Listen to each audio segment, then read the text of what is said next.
Ethan Cole grew up on Krylos 7, a planet so dangerous that most people who lived there didn't survive past their 20s. The air was thick with toxic fumes, and the ground was littered with sharp rocks and hidden sinkholes. Giant predators roamed freely, hunting anything that moved. Life on Krylos 7 was not just hard. It was brutal. But Ethan had something others didn't: curiosity. While other kids spent their days trying to stay alive, Ethan wandered the wastelands, collecting strange metal pieces and broken tools he found buried in the dirt. He didn't know what they were, but he felt drawn to them. Ethan's family didn't understand his fascination. His father worked long hours mining rare minerals, and his mother struggled to keep food on the table. They told him to focus on survival instead of wasting time on useless junk. But Ethan couldn't help himself. There was something about those old relics that sparked his imagination. He dreamed of leaving Krylos 7 one day, and seeing the stars he could only glimpse through the thick clouds above. When Ethan turned 16, an opportunity came knocking. A representative from the Galactic Academy visited Krylos 7 looking for recruits. Normally, no one from such a harsh world would even be considered for the prestigious school, but Ethan stood out. Despite his rough upbringing, he scored high on the entrance exams, showing a natural talent for problem-solving and strategy. Against all odds, he earned a scholarship. The transition wasn't easy. At the academy, Ethan faced challenges he hadn't anticipated. Most of the other cadets came from wealthy families and had grown up surrounded by advanced technology. They wore sleek uniforms and spoke confidently about interstellar politics and galactic history. Ethan, on the other hand, felt out of place in his patched-up clothes and awkward accent. Many of the instructors doubted he would last more than a few weeks. Commander Laura Hayes, one of the toughest teachers at the academy, took special notice of Ethan. She saw potential in him, but also recognized his weaknesses. During combat training, Ethan struggled to keep up with the high-tech weapons and complex maneuvers. His movements were clumsy compared to the smooth precision of his classmates. Commander Hayes often criticized him in front of everyone, pushing him harder than anyone else. But she also gave him advice when no one was listening. "You've got grit," she said once after a particularly grueling session. "But grit alone won't save you out there." Despite the challenges, Ethan refused to give up. He spent every spare moment practicing or studying. One day, while exploring the academy library, he stumbled upon a dusty book written by Dr. Alan Grant, a professor known for his obsession with ancient alien artifacts. The book talked about the Aegis Shard, a mysterious weapon said to have belonged to a powerful alien race called the Sci-Fi Therians. According to legend, the shard granted its wielder incredible strength and abilities, but came with a terrible price. Intrigued, Ethan decided to learn more. He approached Dr. Grant during office hours, asking questions about the shard. At first, the professor seemed annoyed by the interruption, but when Ethan mentioned his interest in the artifact, Dr. Grant lit up. "Few people care about the old ways anymore," he said with a smile. "But you remind me of myself when I was your age." Over the next few weeks, Ethan became a regular visitor to Dr. Grant's lab, soaking up knowledge about ancient civilizations and forgotten technologies. As Ethan delved deeper into the mysteries of the galaxy, he began to feel like he belonged somewhere for the first time in his life. Little did he know, this newfound passion would soon lead him down a path that would change everything, not just for himself, but for the entire galaxy. Ethan couldn't stop thinking about the Aegis Shard. The more he learned from Dr. Grant, the more obsessed he became. He spent hours in the library, poring over old texts and maps, trying to piece together clues about where the shard might be hidden. One night, while flipping through a dusty archive, he found something that made his heart race: a set of coordinates labeled Scytherus Prime. It was a barren planet on the edge of known space, long abandoned by its original inhabitants. According to the notes, it was the last recorded location of the Aegis Shard. Ethan knew he had to investigate, but he couldn't do it alone. He needed help, and there were only two people at the academy he trusted: Lila Monroe, and Ryan Blake. Lila was smart and resourceful, with a knack for hacking into restricted systems. She often teased Ethan about his fascination with old relics, but deep down, she admired his determination. Ryan, on the other hand, was strong and dependable, always ready to back Ethan up no matter what. Together, they made a good team. When Ethan told them about the shard and his plan to find it, Lila wasn't thrilled. "You want us to sneak off campus and go treasure hunting. Do you have any idea how dangerous that is?" she asked, crossing her arms. But Ryan was intrigued. "If this thing is as powerful as you say, we can't just ignore it," he said, grinning. After some convincing, Leela finally agreed, though she warned Ethan not to get them killed. The hardest part was getting to Scytherus Prime. They couldn't exactly ask permission, so they decided to stow away on a supply freighter headed in that direction. Using fake IDs and a bit of luck, they'd managed to slip aboard unnoticed. For days, they hid among the crates, surviving on ration packs and bottled water. The journey was uncomfortable, but Ethan's excitement kept him going. Every time he thought about finding the shard, he felt a surge of energy. When they finally arrived, Scytherus Prime looked even worse than Krylo 7. The sky was a dull orange, and the ground was covered in jagged ruins. Strange energy fields crackled in the air, making their hair stand on end. As they explored, they found evidence of the Excytherians everywhere: crumbling buildings, broken statues, and strange symbols carved into the rocks. It was clear that this civilization had once been advanced, but something had wiped them out. Leela hacked into an ancient terminal they found inside one of the ruins. The screen flickered to life, showing holographic recordings of the Excytherians. In the footage, they spoke of the Aegis Shard with reverence, calling it both a gift and a curse. "It amplifies the user's abilities," Leela translated, reading the text scrolling across the screen. "But it demands a price: control or destruction." As they ventured deeper into the ruins, the air grew heavier, and the temperature dropped sharply. Suddenly, they heard voices echoing through the corridors. Scavengers. Someone else was here, searching for the shard. Before they could retreat, a group of armed mercenaries appeared, surrounding them. Their leader, a tall man with a scared face, sneered at Ethan. "Hand over the map, kid, and maybe we'll let you live." Ethan clenched his fists, panic rising in his chest. This wasn't part of the plan. Just as the situation seemed hopeless, Ryan stepped forward, his imposing frame drawing the mercenaries' attention. "You want to fight?" he growled, cracking his knuckles. The distraction gave Ethan and Leela a chance to think.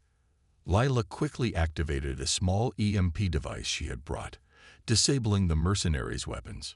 Chaos erupted as the scavengers scrambled to regroup. In the confusion, Ethan spotted a faint glow coming from a nearby doorway. Ignoring the danger, he ran toward it, his heart pounding. Behind the door was a small chamber, and in the center of the room lay the Aegis Shard. It pulsed with an eerie light, almost like it was alive. Without thinking, Ethan reached out and touched it. A surge of energy shot through his body, blinding everyone in the room. When the light faded, Ethan collapsed to the ground, unconscious, with the shard now fused to his arm. Ryan and Leela rushed to his side, their faces pale with shock. Whatever had just happened, there was no turning back now. When Ethan woke up, he felt different. His head throbbed, and his arm ached where the Aegis Shard was now embedded. The shard glowed faintly, its light pulsing like a heartbeat. Lila and Ryan stood over him, their faces filled with worry. "What did you do?" Leela asked, her voice sharp but tinged with fear. Ethan didn't have an answer. He could feel the shard inside him, as if it were part of his body. It whispered to him, soft and insistent, though he couldn't understand the words. Ryan helped Ethan to his feet. "We need to get out of here," he said, glancing toward the doorway. The mercenaries were still recovering from the blast of energy, but they wouldn't stay disoriented for long. Grabbing what supplies they had left, The trio hurried out of the chamber and back into the ruins. As they moved, Ethan noticed something strange. His senses felt sharper. He could hear distant footsteps, see clearly in the dim light, and even sense changes in the air around him. The shard was doing something to him, and while it frightened him, it also made him feel powerful. The journey back to the surface was tense. The ruins seemed alive, shifting and groaning as if resisting their presence. At one point, they were forced to hide when a group of scavengers passed by, their weapons drawn. Ethan's newfound instincts kicked in, guiding him to the safest spots to avoid detection. Layla watched him closely, her expression unreadable. "You're not yourself," she muttered under her breath. Ethan didn't argue. He knew she was right. Finally, they reached the edge of the ruins and stepped out into the harsh sunlight of Scytherus Prime. The supply freighter they had stowed away on was still parked nearby, but getting to it wouldn't be easy. The mercenaries had set up a perimeter, patrolling the area with drones and armed guards. Ethan clenched his fists, feeling the shard respond to his frustration. Its whispers grew louder, urging him to act, to fight. For a moment, he considered charging straight at the enemy, letting the shard take control. But then he remembered Ryan and Leela beside him. He couldn't risk their lives. "We'll have to split up," Ethan said quietly. "Leela, can you hack into their systems and disable those drones? Ryan, you create a distraction. I'll sneak onto the ship and prep it for takeoff." Leela hesitated, clearly unsure about the plan. But Ryan nodded. "Let's do it," he said firmly. As they put the plan into motion, Ethan felt the shard's influence growing stronger. It wanted him to unleash its power, to dominate and destroy. But Ethan fought back, focusing on the task at hand. He moved quickly and silently, avoiding the guards as he made his way to the freighter. Inside, he worked fast, overriding the controls and starting the engines. Outside, Ryan caused chaos, shouting and throwing rocks to draw attention away from Ethan and Leela. Leela managed to disable the drones just in time, slipping back to the ship moments before Ethan sealed the hatch. As they lifted off, the mercenaries fired at them, but the freighter's shields held strong. Once they were safely in orbit, Ethan slumped into a seat, exhausted. His arm burned where the shard was fused to him, and its whispers echoed in his mind. Lila stared at him, her arms crossed. "You've changed," she said bluntly. "That thing, it's changing you." Ethan didn't deny it. He could feel the shard's power coursing through him, tempting him to use it.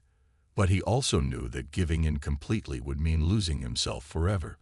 Ryan placed a hand on Ethan's shoulder. "We're with you, no matter what," he said. "But we need to figure this out before it gets worse." For now, they were safe, but Ethan couldn't shake the feeling that the shard's influence was only beginning.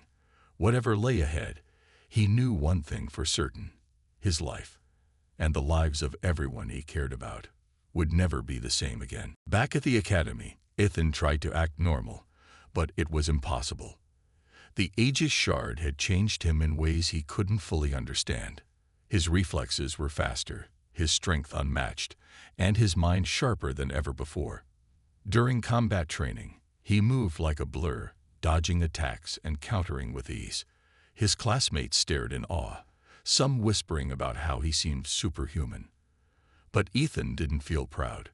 Every time he used the shard's power, its whispers grew louder, pushing him toward anger and aggression.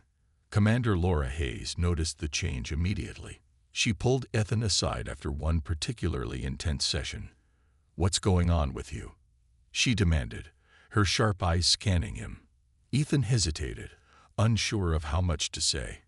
He glanced down at his arm, where the shard glowed faintly beneath his uniform sleeve. "It's nothing," he lied, avoiding her gaze. Commander Hayes wasn't convinced. "You're stronger, faster, but that's not all, is it? Something's controlling you." Ethan wanted to tell her the truth, but he knew no one would believe him.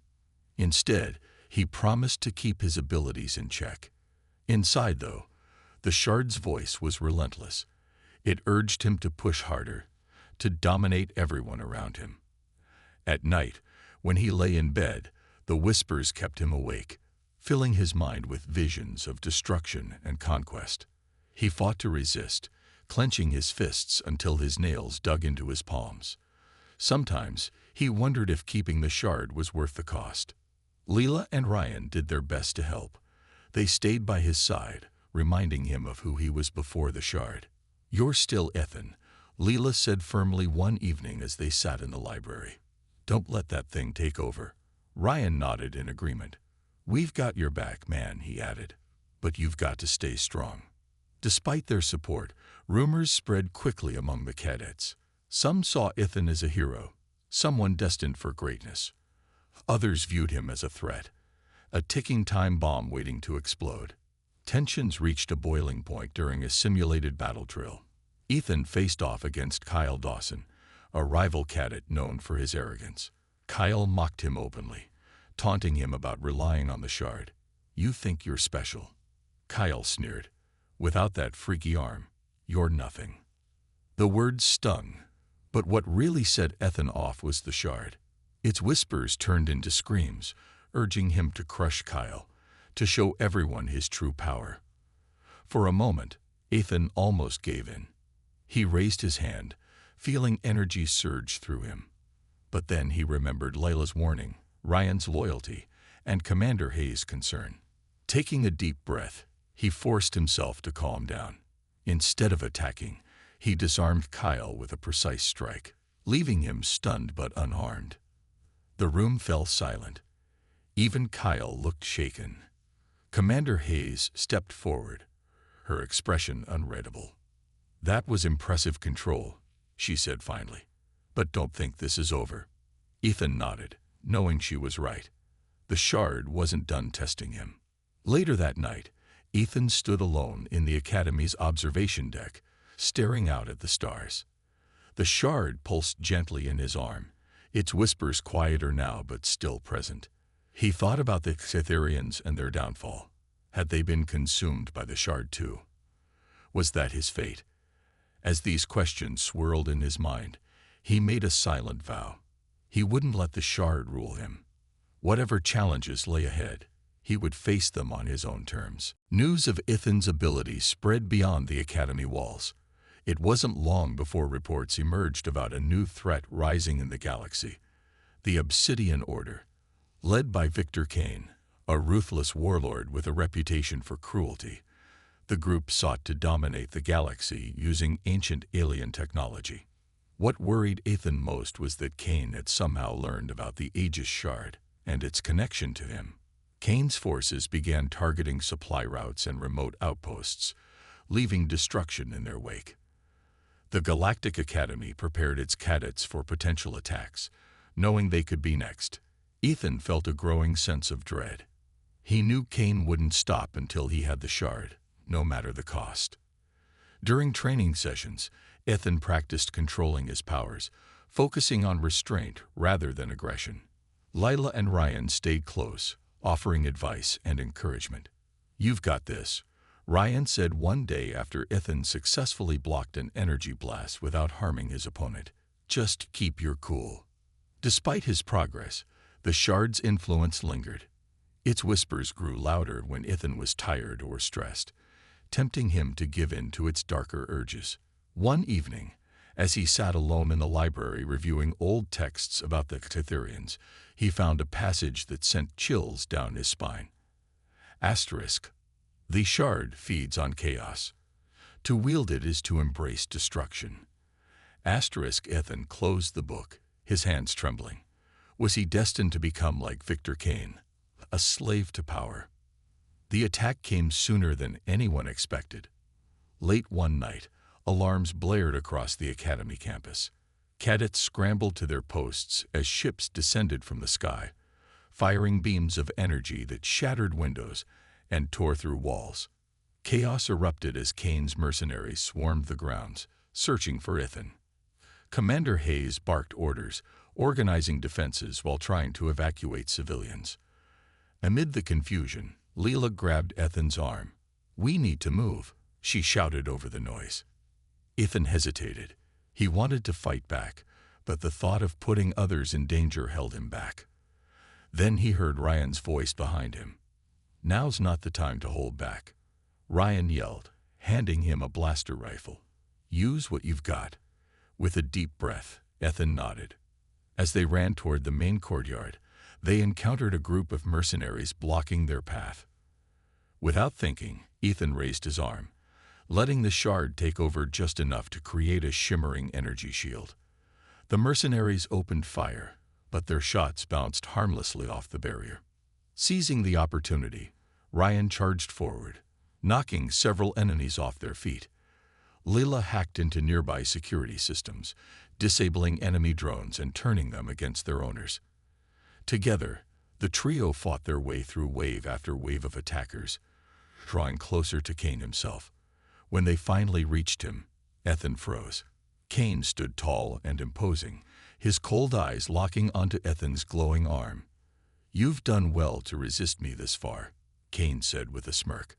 "But resistance is futile." Kane lunged at Ethan, moving faster than anyone should have been able to. The shard flared in response, pushing Ethan to match Kane's speed and strength. Blow after blow, they clashed, each strike shaking the ground beneath them. Ethan struggled to stay focused, the shard's whispers screaming in his ears. "Asterisk destroy. Him. Asterisk," it urged. "Asterisk show your power." Asterisk, but Ethan remembered the lessons he'd learned.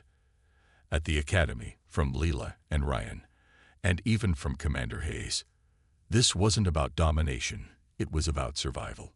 Summoning every ounce of willpower, Ethan pushed past the shard's influence and delivered a final decisive blow.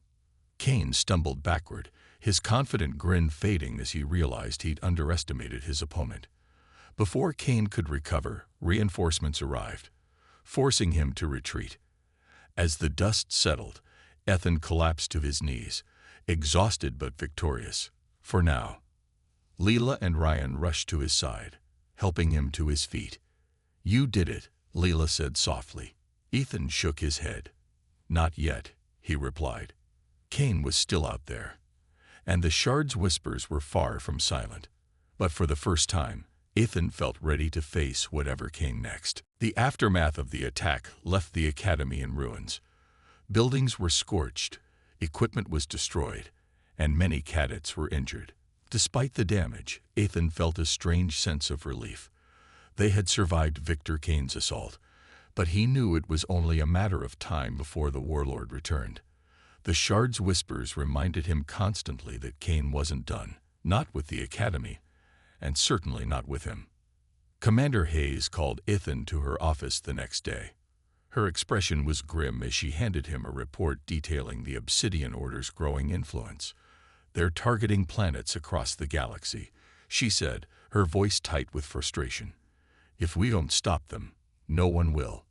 Ethan nodded, feeling the weight of her words. He wanted to believe he could handle the shard's power, but the thought of facing Kane again filled him with doubt. What if he lost control? What if the shard turned him into the very thing he was fighting against? Leela and Ryan noticed his unease. One evening, as they sat together in the mess hall, Leela placed a hand on his shoulder. "You can't carry this alone," she said gently. "We're here for you, Ethan." Ryan nodded, adding, "Yeah, and we'll figure this out together. You're not some weapon. We're your friends." Their words brought Ethan a small measure of comfort, but the shard's voice still lingered in the back of his mind, whispering promises of strength and warnings of failure. Dr. Alan Grant also reached out to Ethan, sensing his internal struggle. The professor invited him to his lab, where he revealed more about the Exetherians and their tragic downfall. "The shard isn't just a tool," Dr. Grant explained. "It's alive, in a way. It amplifies the user's emotions, both good and bad. That's why so many who wielded it were consumed by its power." Ethan listened intently, realizing that resisting the shard wasn't just about fighting its influence. It was about understanding it. As days passed, Ethan threw himself into training, determined to master the shard's abilities without letting it take over. He practiced creating energy shields, manipulating objects with his mind, and even healing minor injuries. Each success gave him hope, but each failure reminded him of the danger he posed to those around him. During one session, he accidentally sent a training drone crashing into a wall, startling nearby cadets. Commander Hayes pulled him aside afterward. "You're improving," she said, "but you need to remember why you're doing this. Power isn't the goal. Control is." Kane's presence loomed over everything. Reports came in daily about new attacks, each one bolder than the last. The Obsidian Order was testing the galaxy's defenses, searching for weaknesses. Ethan knew the Academy wouldn't be safe forever. One night, as he stood on the observation deck staring at the stars, Leela joined him. "You're scared," she said quietly. Ethan didn't deny it. "What if I'm not strong enough?" He admitted. "What if I hurt someone I care about?" Leela shook her head. "You've already proven you're stronger than the Shard. You resisted it when Kane attacked. You chose to protect us instead of giving in to its rage." Her words struck a chord. Ethan realized that the Shard's true power didn't come from destruction. It came from how he chose to use it. For the first time, he began to see the Shard not as a curse, but as a test. A chance to prove that he could rise above its darkness. When news arrived that Kane was planning another large-scale attack, Ethan felt ready, or as ready as he could be. With Leela and Ryan by his side, and the support of Commander Hayes and Dr. Grant, he prepared for what lay ahead. The Shard pulsed faintly in his arm, its whispers quieter now, almost like it understood his resolve. Whatever happened next, Ethan knew one thing for certain. He would face it head-on, not as a weapon, but as a protector. The final battle came on a cold, dark morning.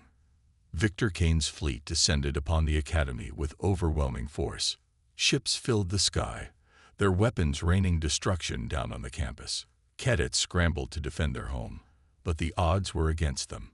Ethan stood at the center of the chaos, his heart pounding as the Shard pulsed brighter than ever before.